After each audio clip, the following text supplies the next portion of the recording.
Salut à toi, bienvenue dans ma chaîne YouTube et bienvenue dans cette vidéo. Aujourd'hui, on va voir un exercice sur la cinématique. Si tu es nouveau sur la chaîne, je t'invite à t'abonner, à activer la cloche de notification pour ne pas rater les prochaines vidéos. Exo 1-2, une automobile de longueur L égale à 5 mètres, roulant à la vitesse VA égale à 90 km par heure, arrive derrière un camion de longueur grand L égale à 10 mètres, roulant à une vitesse VC égale à 72 km par heure. Les deux véhicules conservent des vitesses constantes. L'automobile va donc doubler le camion en admettant que le dépassement commence quand l'avant de l'automobile est à la distance D1 égale à 20 mètres de l'arrière du camion et se termine quand l'arrière de l'automobile est à la distance D2 égale à 30 mètres de l'avant du camion. Calculez petite 1 la durée du dépassement, petite 2 la distance parcourue sur la route par l'automobile pendant le dépassement. Alors comme d'habitude, on va lire l'exercice 3 à 4 fois, essayer de comprendre avant de commencer à traiter. C'est ce que nous on a fait.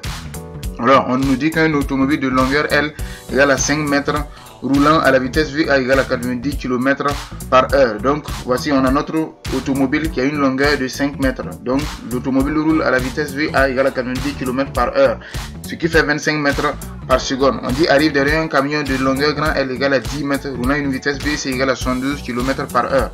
Donc, le camion a une longueur grand L égale à 10 mètres et la vitesse du camion c'est 72 km par heure, c'est-à-dire 20 mètres par seconde. Donc on dit les deux véhicules conservent des vitesses constantes. Donc ça veut dire qu'ici on a des mouvements rectilignes uniformes. L'automobile va donc doubler le camion. Donc en admettant que le dépassement commence quand l'avant de l'automobile est à la distance D1 égale à 20 mètres de l'arrière du camion et se termine quand l'arrière de l'automobile est à la distance D2 égale à 30 mètres de l'avant du camion. Donc voici, on va essayer de schématiser la situation. Donc on dit que le dépassement commence quand l'avant de l'automobile, voici l'avant de l'automobile à la distance D1 égale à 20 mètres de l'arrière du camion. Voici l'arrière du camion. Donc ici, comme on a considéré la longueur de l'automobile et la longueur du camion, nous sommes obligés de considérer toutes les longueurs pour pouvoir trouver les équations horaires. Donc on dit que le dépassement se termine quand l'arrière de l'automobile est à la distance D2 égale à 30 mètres de l'avant du camion. Donc voici l'arrière de l'automobile qui est à la distance D2 égale à 30 mètres de l'avant du camion. Donc ça c'est quand le dépassement se termine. Donc en petit on dit de calculer la durée du dépassement. Comme on a relevé les données et qu'on a schématisé la situation, on va trouver la durée du dépassement.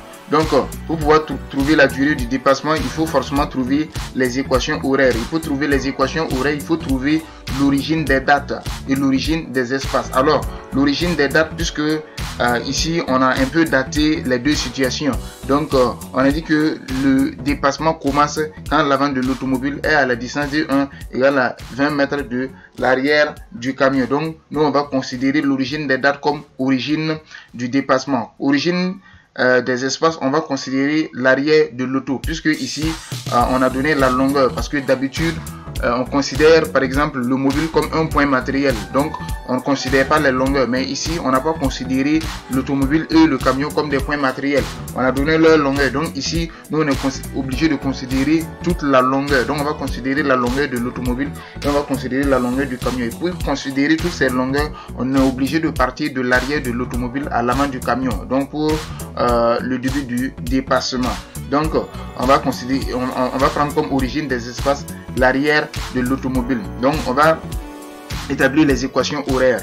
Donc les deux mobiles roulent à vitesse constante, donc c'est des mouvements rectilignes uniformes. Donc XA de T sera égal, sera sous la forme V0 T plus X0, avec V0 égale avec A égale à 25 et X0 égale à 0, puisque nous on a considéré l'arrière de l'auto comme origine des espaces. Donc pour cela on a XA de T égale à 25T.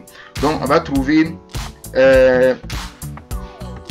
l'équation horaire du camion. Donc XC de T, donc le camion a également un mouvement rectiligne uniforme.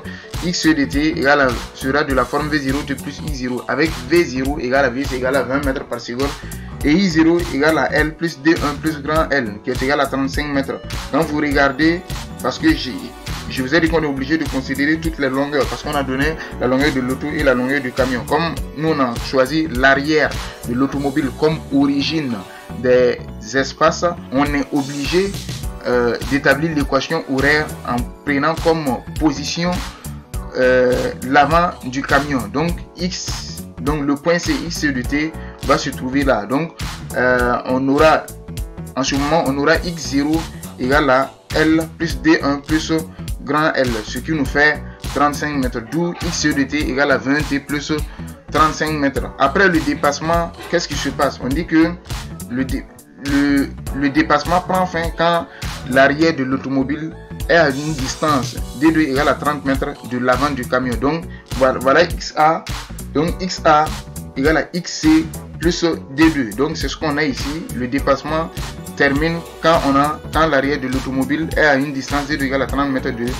l'avant du camion. Donc pour cela on aura XA égale à XC plus D2. Cela signifie que 25t égale à 20t plus 35 plus 30, d'où 5t égale à 65t égale à 65 sur 5, t égale à 13 secondes. Donc la durée du dépassement est de 13 secondes. En petit 2, on demande de calculer la distance parcourue sur la route par l'automobile pendant le dépassement. Alors la distance parcourue D, c'est égal à XA de 13 secondes moins XA de 0. Donc on veut la distance parcourue sur la route par l'automobile pendant le dépassement. Donc on va prendre la position au début du dépassement et on va prendre la position à la fin du dépassement. Au début du dépassement, donc on a comme position XA égale à 0. Et à la fin du dépassement, donc on va calculer la fin du dépassement. À la fin du dépassement, comme on a la durée du dépassement, on peut calculer la position à la date du dépassement. Donc pour cela on a D égale à XA de 13 moins XA de 0 qui est égal à 25 fois 13 moins 25 fois 0. Donc la distance parcourue sur la route par l'automobile pendant le dépassement est de 325 mètres. Nous tirons vers la fin de cet exercice. On se dit à bientôt pour une autre vidéo.